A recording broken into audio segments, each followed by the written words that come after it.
আসসালামু আলাইকুম। আমি মোহাম্মদ তৌফিক কবির। ওয়েলকাম টু পাগলের ক্লাস। আজকে আমরা ফিফথ পার্ট, সব থেকে প্রবাবলি দ্য মোস্ট ইম্পর্টেন্ট পার্টে আমরা আজকে যাওয়ার চেষ্টা করবো। সো আজকে আমরা পড়বো হচ্ছে দুধের শতকরা সংযুক্তি। সামনে বই খোলা আছে, সো যাওয়া যাক। সব ঠিকঠাক, একটু মুখে ঘাম আবার না ছিল। সো যাওয়া যাক আমাদের ক্লাসে।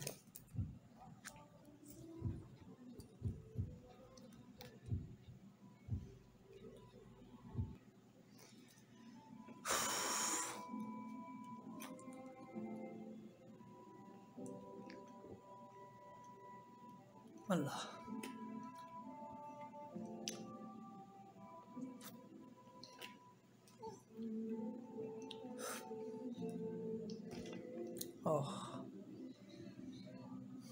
আজকের তারিখ হচ্ছে 8/7/2021, বাজে হচ্ছে 4:11 রাত।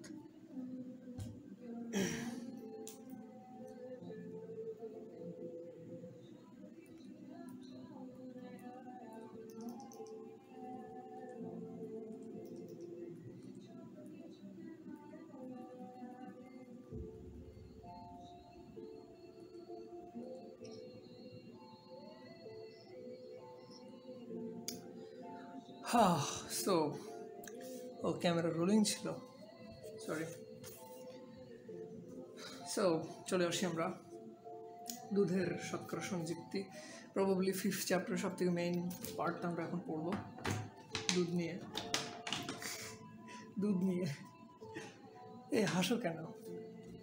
দুধ হচ্ছে স্তন্যপায়ী প্রাণীদের মাতৃ প্রজাতির দুগ্ধ গ্রন্থি বা মাম্মারি গ্ল্যান্ড থেকে নিঃসৃত সাদা বর্ণের তরল পদার্থ। পিটুইটারি গ্ল্যান্ড থেকে নিঃসৃত প্রোলাকটিন হরমোন রক্ত প্রবাহে মাম্মারি গ্ল্যান্ডে এসে দুগ্ধক্ষরণ ঘটায়। দুধ হচ্ছে আদর্শ খাদ্য। দুধের সব থাকে, কোয়েশ্চেন মেইন পার্টগুলো। দুধের আপেক্ষিক গুরুত্ব হচ্ছে 1.029, মানে পানির থেকে হালকা একটু বেশি। দুধের আপেক্ষিক গুরুত্ব ল্যাক্টোমিটারের সাহায্যে মাপা হয়। শুধুমাত্র স্পেসিফিকভাবে দুধের আপেক্ষিক ঘনত্ব মানা হয় ল্যাক্টোমিটার দ্বারা। দুধের পিএইচ মান হচ্ছে 6.6 থেকে 6.9, একটু অ্যাসিডিক টাইপের, ল্যাকটিক অ্যাসিড তো, যাই হোক, বাট অনেকটা নিউট্রাল লেভেলে একদম প্রায়। দুধকে সংরক্ষণের জন্য 10 ডিগ্রি সেন্টিগ্রেড তাপমাত্রা ব্যাকটেরিয়া মুক্ত পরিবেশ দরকার। না, আমরা তো খালে রেখে দেবো সারা হাতে। আচ্ছা, এইটা এটা main information. 10 degree centigrade, sorry. আশ্রিত দুধকে প্যাকেটজাত করে রেফ্রিজারেটরে সংরক্ষণ করা হয়। দুধের প্রধান উপাদান শতকরা সংযুক্তি নিম্নরূপ। আচ্ছা, দুধে পানি থাকে হচ্ছে 82 থেকে 88%। ফ্যাট থেকে অনেক ধরনের ফ্যাট থেকে লিপিড মিশ্রণে ট্রাইগ্লিসারাইড আমি বলবো না ট্রাইগ্লিসারাইড কী জিনিস, আমি জানি না। আমি জানি না ভাই। দুধের বাণিজ্যিক মান চর্বি মাখনের উপর নির্ভর করে। দুধের চর্বি সাধারণত মাখন ও ঘি, আইসক্রিম বা আইসক্রিম রূপে বাজারজাত করা হয়। দুধের চর্বি সাধারণত মাখন, ঘি ও আর ইউ কিডিং? দুধের চর্বি সাধারণত মাখন, ঘি ও আইসক্রিম রূপে বাজারজাত করা হয়। এত কি আছে, হতে পারে। অল্প পরিমাণে কোলেস্ট্রল এবং ফসফোলিপিড থাকে। আন্ডারলাইন করেছি এটা। চর্বির পরিমাণ হচ্ছে 3.5 থেকে 4.7%, খুব অল্প। এইটাই হচ্ছে মেন লাইন, দুধের চর্বির পরিমাণ। এটাই আসতে পারে পরীক্ষায়, এটাই আমি দাগাই, দেখছো দাগায় রাখছি। কোলেস্ট্রল, ফসফোলিপিড অল্প পরিমাণে থাকে ভাই, যেখানে থাকে অল্প পরিমাণে, সেটা তার ইম্পর্টেন্সটা তো তাহলে ছোট হয়ে গেল অনেক। আমরা দ্রুত যাই। প্রোটিন থাকে হচ্ছে কেজিন। দুধের প্রোটিনকে বলা হয় কেজিন। তারপরে ল্যাক্টোঅ্যালবুমিন বা ল্যাক্টোগ্লোবিউলিন। ল্যাক্টোঅ্যালবুমিন ও ল্যাক্টোগ্লোবিউলিনকে সেরাম বা ওয়ে প্রোটিন। ওরে দাদা, ওই যে যারা বডি বিল্ডিং টিল্ডিং করে না, তারা দেখবো ওই যে ওয়ে প্রোটিন খায়। সে ওয়ে প্রোটিন হচ্ছে এই দাদা, এই কেন এত দাম? ওই ওয়ে প্রোটিনের একটা বোতলের দাম, মানে এই যে বক্সগুলা 7-8 হাজার টাকা করে, 12,000 টাকা মনে হয় দাম। কারণ আমি শিওর না, ওই 1200 নাকি 12,000 কী দেখছিলাম জানি না। ওগুলো এত এক্সপেন্সিভ কেন এখন জানা যাচ্ছে। তাহলে আমি যদি 1 লিটার আমি দুধ নেই, 1 লিটার দুধে আমার চর্বি থাকতে পারে হাইয়েস্ট হইলে 3.5 গ্রাম। ওরে বাইরে ভাই, তো ওই শেষ। ও বাই দ্য ওয়ে, প্রোটিন সব থেকে বেশি থাকে, মেন কথা হচ্ছে এটাই, ভেড়ায় সব থেকে প্রোটিন থাকে। হয়তো ওই প্রোটিনটা এই ভেড়ার দুধ থেকেই নেওয়া হয়, তো এখানে সবথেকে বেশি প্রোটিন থাকে। কেজিন হচ্ছে দুধের দুধের মোট প্রোটিন হচ্ছে 0.9 থেকে 4.6 প্রোটিন। তার মধ্যেও থাকে 82% কেজিন এবং 18% ওয়ে প্রোটিন। নেই দুধে ওয়ে প্রোটিন নেই ভাই, গেল রে গেল, সবই গেল। প্রতিমিয়ার মনে বেজায় দুঃখ। চা খাইবেন? চা বানাই দেই? চিনি কম।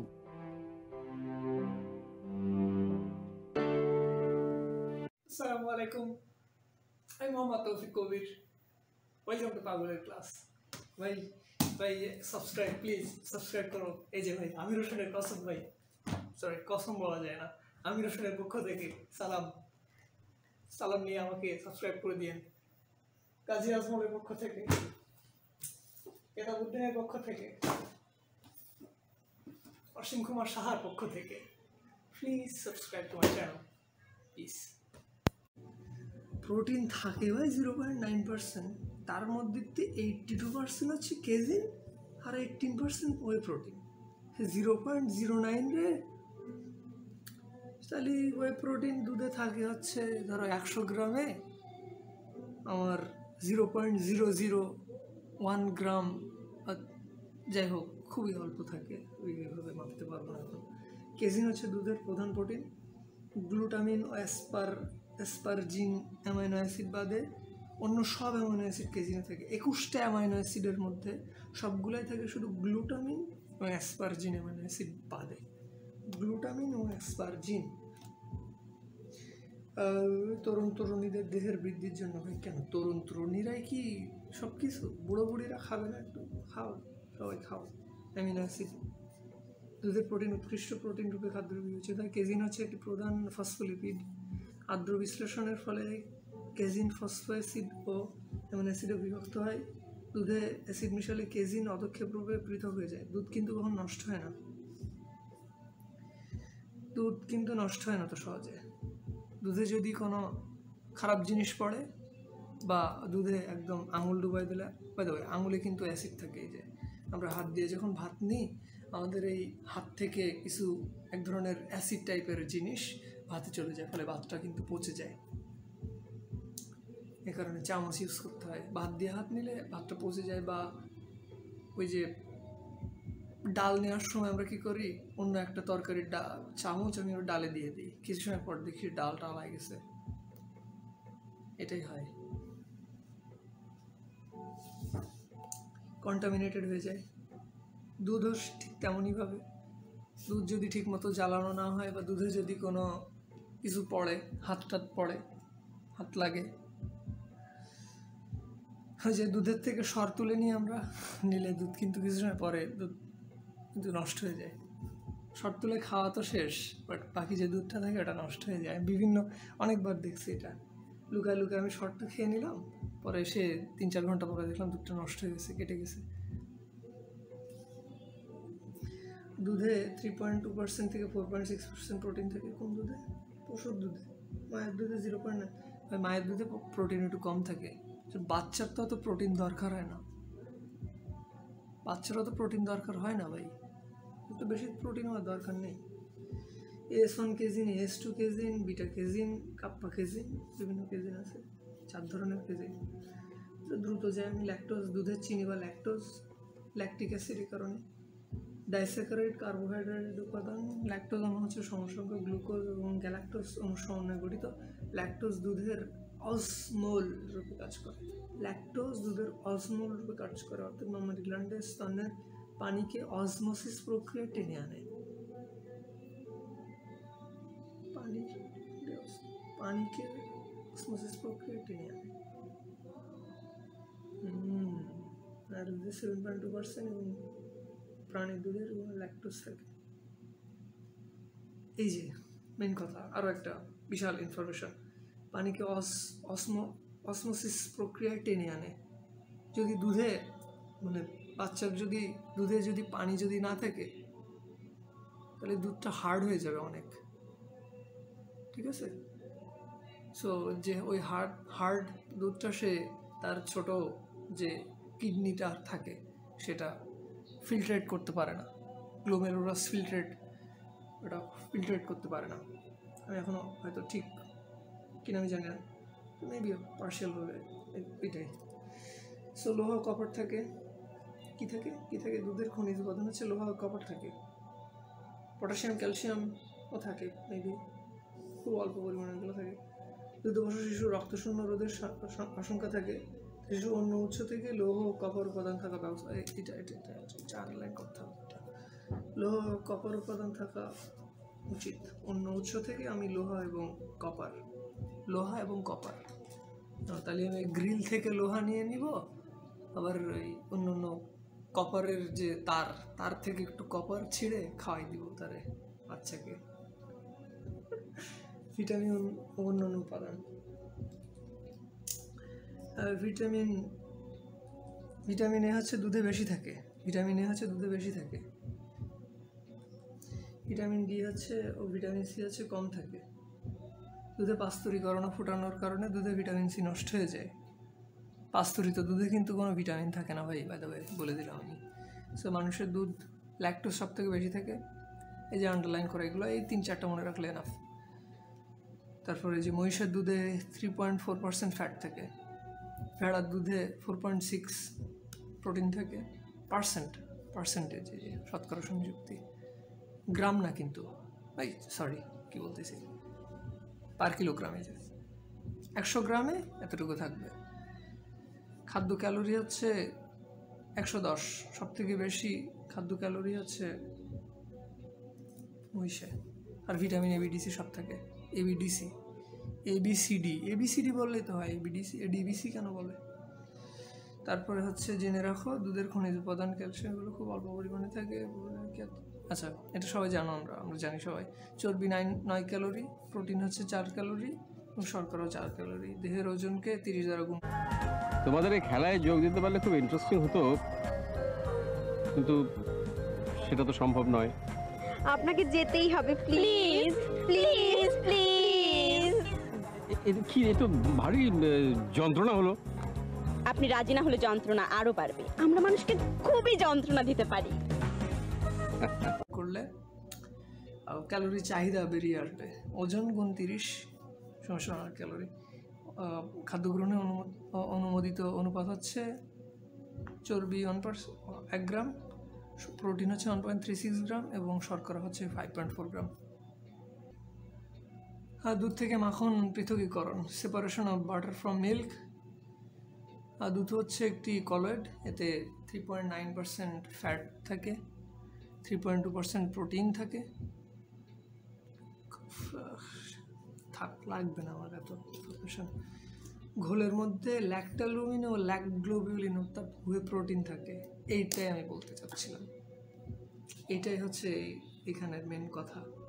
এই যে দুধকে ক্রিম মেশিন দিয়ে সেন্ট্রিফিউগাল প্রক্রিয়া আলোড়িত করে দুধের সমস্ত চর্বিকে ক্রিম রুখে দুধের জড়িত দ্রবণগুলো করে। এটা একটু ডিস্টার্বিং ছিল, ইন্টারাপ্টেড ছিল একটু। আম্মু এসে দেখতেছে, ফ্রাস্ট্রেটিং, ব্যাপক রাগ হয় এগুলো। দুধকে ক্রিম মেশিনে দিয়ে সেন্ট্রিফিউগাল যন্ত্রে আলোচিত করে দূরে থাক, লাগবে না পরে। তারপরে হচ্ছে ক্রিমের প্রসেসিং বা পাস্তুরীকরণ।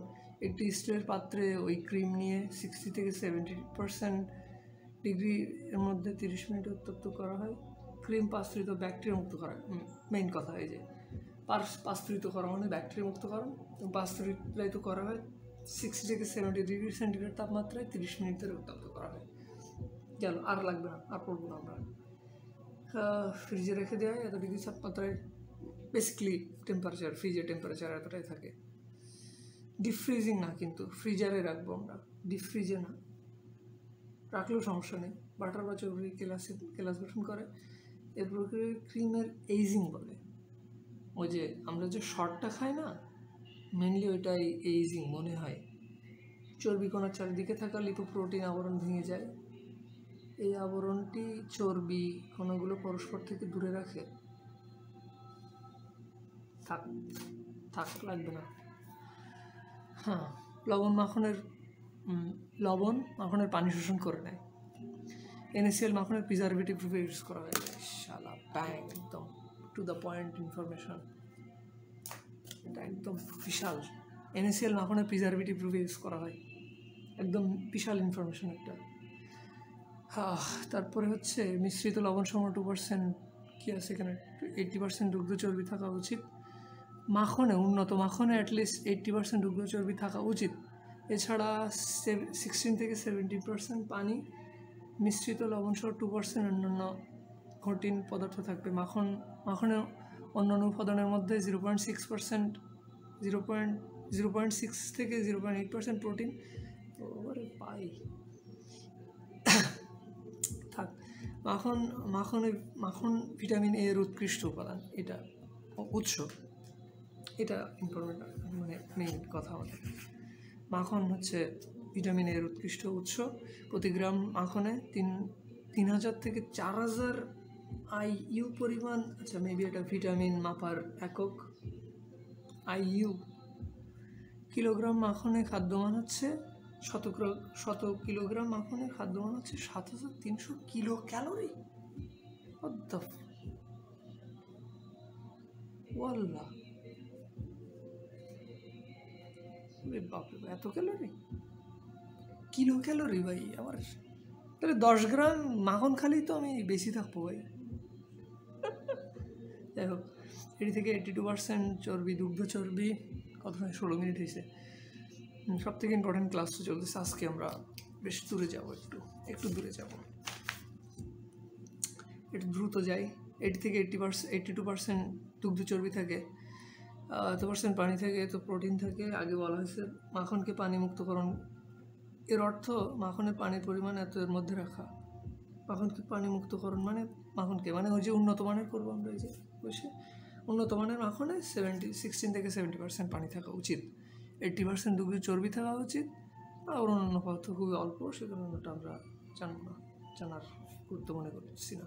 প্রোটিন ও ল্যাকটোজ যুক্ত, মানে যেগুলো কম, যেগুলো খুব অল্প পরিমাণে থাকে, সেগুলোর ইম্পর্টেন্সটা ঠিক সেইভাবে আসে না। তো আমার কি কোয়েশ্চেন করবে যে বায়ুতে আর্গন গ্যাস কতটুকু থাকে, যদিও 0.018% মেবি, ক্লোজ টু ইট। সেটা তো কোয়েশ্চেন আসার মতো না। আমার বলবে নাইট্রোজেন কতটুকু থাকে, এটা মেন কথা, এটা বেশি থাকে, এটা মেইন আমার কথা বলতেছি। যাই হোক, মাখন ও ল্যাকটোজযুক্ত পানিযুক্ত, যাই হোক, মাখনে ওয়াটার ইন ফ্যাট ইমলশন রূপে 16 থেকে 70%, ওই একই কথা আবার বললাম। এইভাবে একই সেম ইনফরমেশন বারবার আসতেছে। তো বেরিস বা তেজপাতা 2টি দিতে হয়। তারপরে হচ্ছে বাটার ধীরে ধীরে গলতে থাকে, 64 ডিগ্রি সেন্টিগ্রেড তাপমাত্রা সম্পূর্ণ গলে যায়। রূপে 110 ডিগ্রি কি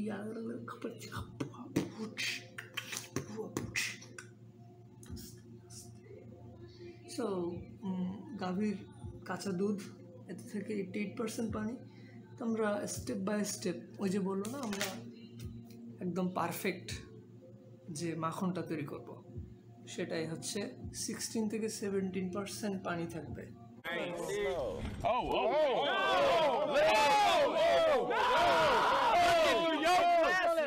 I can see that you've been whacked.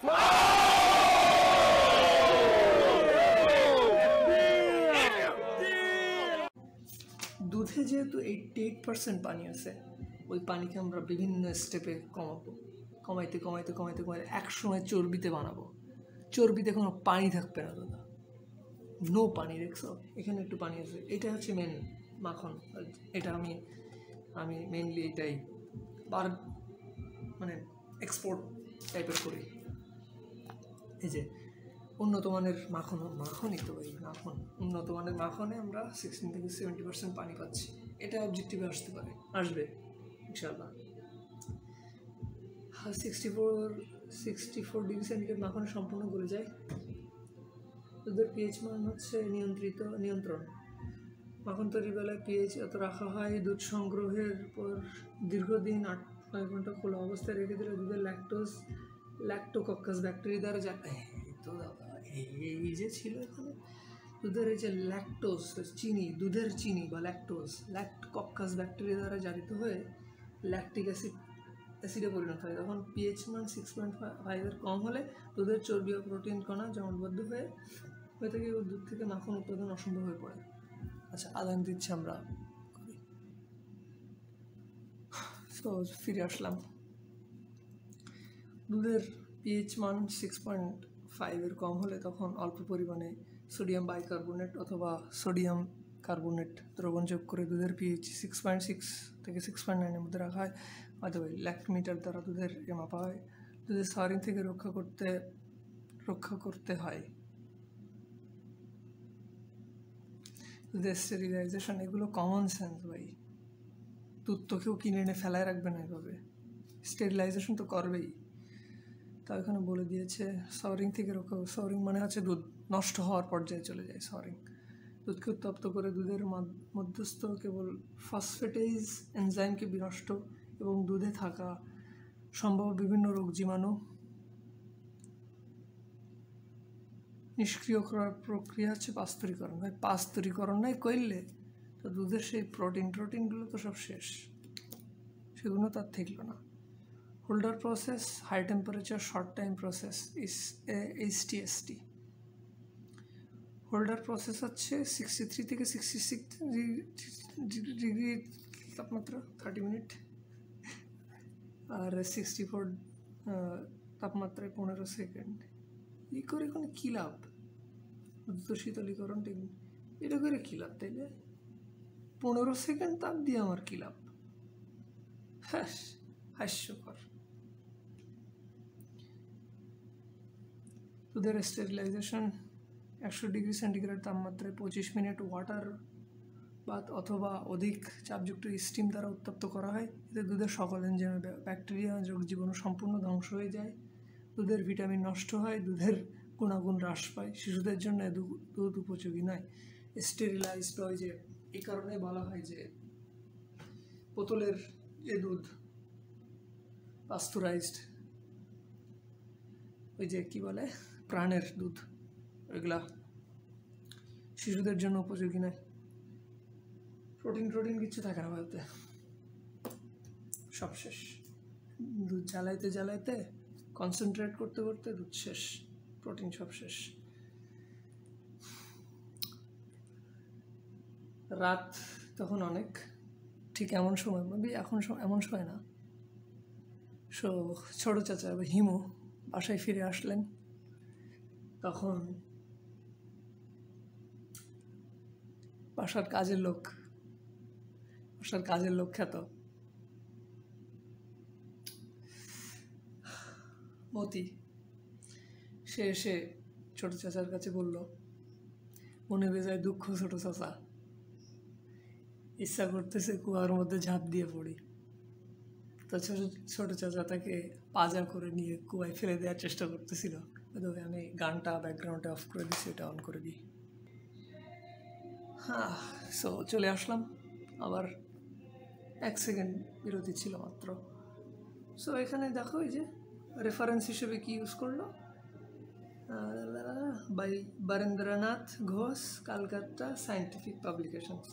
কই আমার বুয়েট কোথায়? আমার বুয়েট কই? রেফারেন্স হিসেবে বুয়েটের টিচাররা থাকবে, বুয়েটের স্টুডেন্টদের সিগনেচার থাকবে এখানে। কেন কলকাতার থেকে পাবলিকেশনস কোম্পানির রেফারেন্স ইউজ করার লাগতেছে আমার? আর করলে আমরা বিদেশিদের করব। ইন্ডিয়ানদের কেন করা লাগবে ভাই? তারা কি শিখতেছে আর আমরা কি শিখতেছি? আজব জিনিস।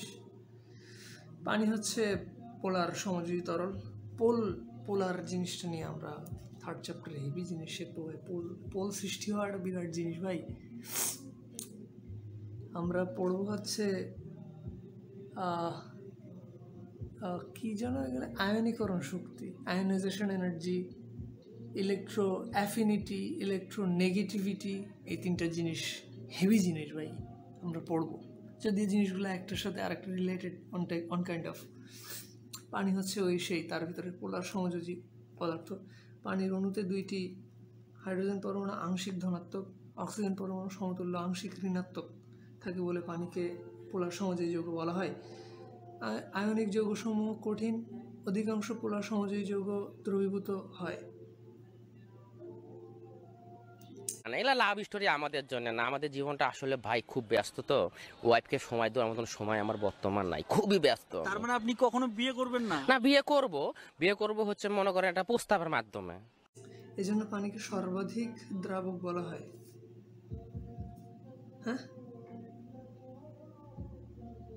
পোলার সমযোজী যৌগ মানে পানিকে আচ্ছা এটা অবজেক্টিভ কেন তা জানি না। পানিকে সর্বাধিক দ্রাবক বলা হয়।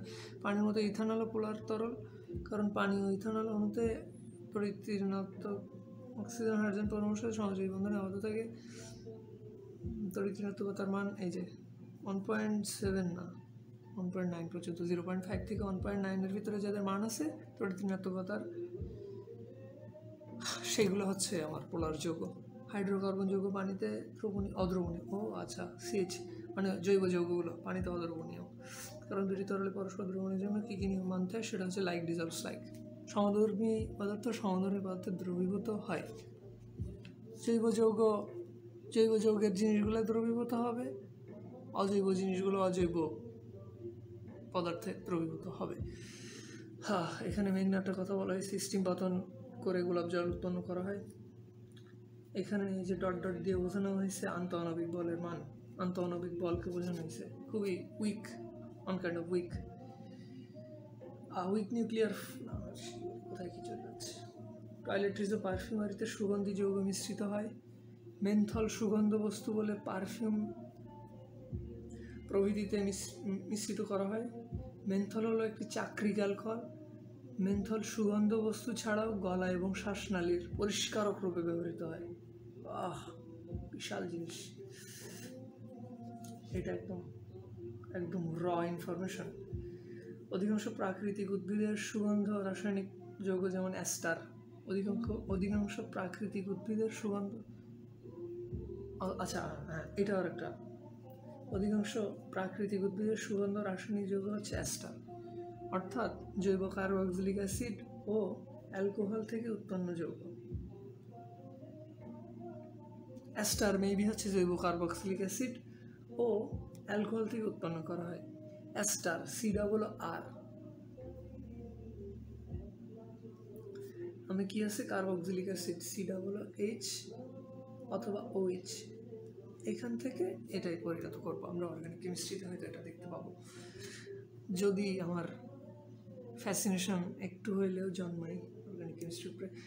অ্যাস্টার অণুতে তড়িৎ-ঋণাত্মকতা অক্সিজেন পরমাণু থাকে, তড়িৎ-ঋণাত্মক অক্সিজেন পরমাণু থাকে। বাই দ্য ওয়ে, অক্সিজেন কিন্তু ইলেকট্রনকে নিজের দিকে টানে, এটা একটা অক্সিজেনের বিশাল বড় ক্যারেক্টার। পোলার যৌগ পানিতে দ্রবণীয় হয়। এগুলো হচ্ছে উদ্ভিদের নির্যাস থেকে প্রাপ্ত, এদের সুগন্ধি রাসায়নিক পদার্থ উদ্ভিদের নির্যাস থেকে প্রাপ্ত। এগুলো ভালো জিনিস, উদ্ভিদের নির্যাস থেকে পাচ্ছি, নট আর্টিফিশিয়াল। আর অর্গানিক জিনিসগুলো বেশিরভাগ কি ক্ষতিকারক না, অর্গানিক জিনিসগুলো খুব একটা ক্ষতিকারক না। ইনঅর্গানিক জিনিসগুলো একটু ক্ষতিকারক হয়, যেমন H2SO4HCl, বাট CH3COOH কিন্তু অ্যাসিড, বাট খুব একটা ক্ষতি করে না। টয়লেট্রিজ ও পারফিউমারি, মুখের অভ্যন্তরের বাহ্যিক দেহ পরিষ্কার করা হয়। টয়লেট্রিজ চার করা পবন আমরা গোলাপ জল ফুড অ্যাডিটিভ খাদ্য বস্তুতে মিশিয়ে খাবারের সুগন্ধময় করা হয় স্টিম পাতন করে। আচ্ছা, গোলাপ ফুলের পাপড়ি ও পানির মিশ্রণকে স্টিম পাতিত করে সংগৃহীত পানিকে গোলাপ জল বলে এটি একটি হাইড্রোসল। হাইড্রোসল হচ্ছে এ হচ্ছে হাইড্রোসল। বেনজিন বলে ethyl alcohol. Methane ethane, methane ethane, দুইটা কার্বন, ইথেন আর ওইচ, ইথাইল অ্যালকোহল। আচ্ছা, এগুলো একটু পড়ে ফেলি। গোলাপ জলে কি কি থাকে? মেনলি এই জিনিসগুলো গোলাপ জলে সবই থাকে, আগের থেকে বলে দিলাম। তবে গোলাপ জলে মনোমুগ্ধ সুগন্ধের কারণ হচ্ছে phenyl ethyl alcohol, phenyl ethyl alcohol, geraniol, terpineol, terpene এটা তো আমি বলেছি এখানে একটু আগে। ডাবুর আমলা অয়েল, ডাবুর আমলা অয়েল আমরা মনে করি মনে হয় আমলকির তেল, না আমলকির তেল না, ওটা মেনলি নারকেল তেল, আমলকির নির্যাসটুকু থাকে ওতে জাস্ট। সো এখানে বলে দিই, এখানে আগে বলে দিলাম আমলকি বেরি। প্রেম করছে বা আপনার করতেছে বন্ধু-বান্ধব ওরা হচ্ছে প্রেম মনে করেন যে করছে। ওই যে স্টুডেন্ট ছেলেবেলে বেকার সময় থাকে, বাবা মা আপনিও তো টাকা, একসময় স্টুডেন্ট ছিলেন। আমি ছিলাম ওই সময়, প্রেম ভালোবাসা খুব কম ছিল, সামথিং টু সামথিং ছিল। সামথিং ছিল। হ্যাঁ, আর এখন এভরি এখন মনে করেন কোথায় যাবেন আপনি, যদি বলেন যে কাঠগড়া হাটে প্রেম বিক্রি হয়তো পাবেন। মানে কাঠগোড়া হাটের প্রেম বিক্রি হয়। হ্যাঁ হয়, যদি পাবেন আপনি। ফলকে নারকেল তেলে সিদ্ধ করে নির্যাস বের করে নেওয়া হয়। এই যা আমলকি চুলকে মজবুত করে, চুলের কালো বর্ণ বিবর্ণ হতে বাধা দেয়। এছাড়া ফলস ডেইজি বা ইন্ডিয়ান স্পাইকেন্ডার্স কি সে জানি না ভাই, চুলের বৃদ্ধি ও চুলকে মজবুত করে। চুলের কোমলদায়ক পেট্রোলিয়াম অয়েল ও ক্যানোলা অয়েল ব্যবহৃত হয়, চুলকে কোমল করে।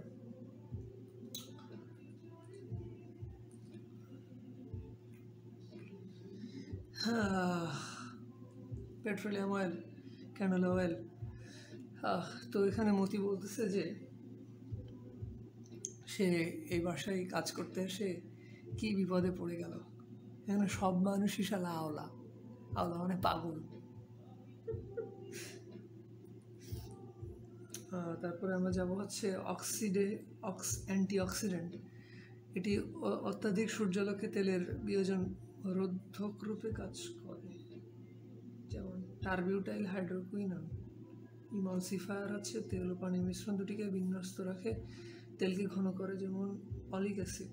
ক্যানোলা তেলের উপাদান বলে, বাপরে বাপ বিশাল বিশাল ইনফরমেশন। দেখো একটু মুখস্থ করার চেষ্টা করি। পেট্রোলিয়াম অয়েল ও ক্যানোলা অয়েল কী করে? চুলের কোমলদায়ক। পেট্রোলিয়াম অয়েল ও ক্যানোলা অয়েল হচ্ছে চুলের কোমলদায়ক। আবার এখানে ক্যানোলা অয়েল বা অলিক অ্যাসিড চুলকে ঘন করে, ইমালসিফায়ার আছে খুব করে, মনে করো ভালো ভালো জিনিস, ভালো কাজ করে। রং, অ্যাজো রং রূপে ইয়েলো নাম্বার 10 আর গ্রিন নাম্বার 6, রেড নাম্বার 17 ব্যবহৃত হয়। পিগমেন্ট রেড 40 এটা রঙের নাম।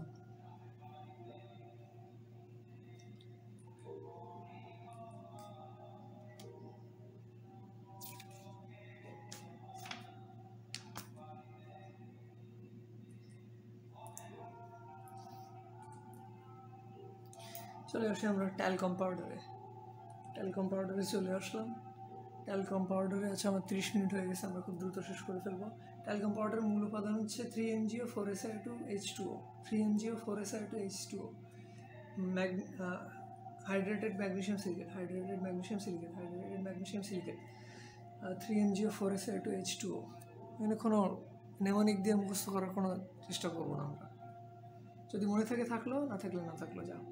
জিঙ্ক স্টিয়ারেট হলো একটি কোমল অ্যান্টিসেপটিক, অ্যান্টিসেপটিক হিসেবে বোরিক অ্যাসিডও ব্যবহার হয়, বোরিক অ্যাসিডও ব্যবহৃত হয়। আচ্ছা, ট্যালকমের মূল উপাদান হচ্ছে ট্যালক 92% থেকে। জিঙ্ক স্টিয়ারেট হচ্ছে অ্যান্টিসেপটিক হিসেবে ইউজ করা হয়। ম্যাগনেসিয়াম কার্বনেট হচ্ছে পাউডার ফাঁপানোর জন্য ইউজ করা হয়। আরও আছে, ম্যাগনেসিয়াম কার্বনেট হচ্ছে পাউডার হালকা রাখে, আরও একটা কারণ। এই যে magnesium borosilicate antiseptic, magnesium stearate antiseptic, magnesium কার্বনেটও অ্যান্টিসেপটিক, ম্যাগনেসিয়াম রিলেটেড জিনিসগুলো অ্যান্টিসেপটিক। বেবি পাউডারের বাধ্যতামূলক হচ্ছে একটি অ্যান্টিসেপটিক, খুব হালকা সুগন্ধ। বেবি পাউডারের অ্যান্টিসেপটিক রূপে বোরিক অ্যাসিড, এই যে বোরিক অ্যাসিড ইউজ করা হয়। এছাড়া স্টিয়ারিক অ্যাসিড অথবা ম্যাগনেসিয়াম সিলিকেট ব্যবহৃত হয়। তো তিতলি তার বাবার কাছে এসে বললো, বাবা আমার চোখের দিকে একটু তাকিয়ে দেখো, পাগল পাগল একটা ভাব আছে না? তারপরে বললো, আগে আমার হাসিটা খুবই মিষ্টি ছিল, এখন হাসিটা পাগলের মতো হয়ে গেছে। তার বাবা বলল, এসব কি বলছিস তুই? তিতলি বলল, ঠিক বলছি বাবা, পাগলের হাসি দেখতে চাও? তা বলে হো হো করে হেসে দিল। ও সেই সেই সেই শাওন, শাওন আপু, ওই শাওন আন্টি, ওই যাই বলি, একটু জোরে বলি। এই ক্লাসটা মেবি এখন শেষ পর্যায়ে একদম। ম্যাগনেসিয়াম স্টিয়ারেট ব্যবহৃত হয়, ম্যাগনেসিয়াম এছাড়া জিঙ্ক স্টিয়ারেট এবং ম্যাগনেসিয়াম স্টিয়ারেট ব্যবহৃত হয়। এটি পানির শোষণ ক্ষমতা বাড়ায়।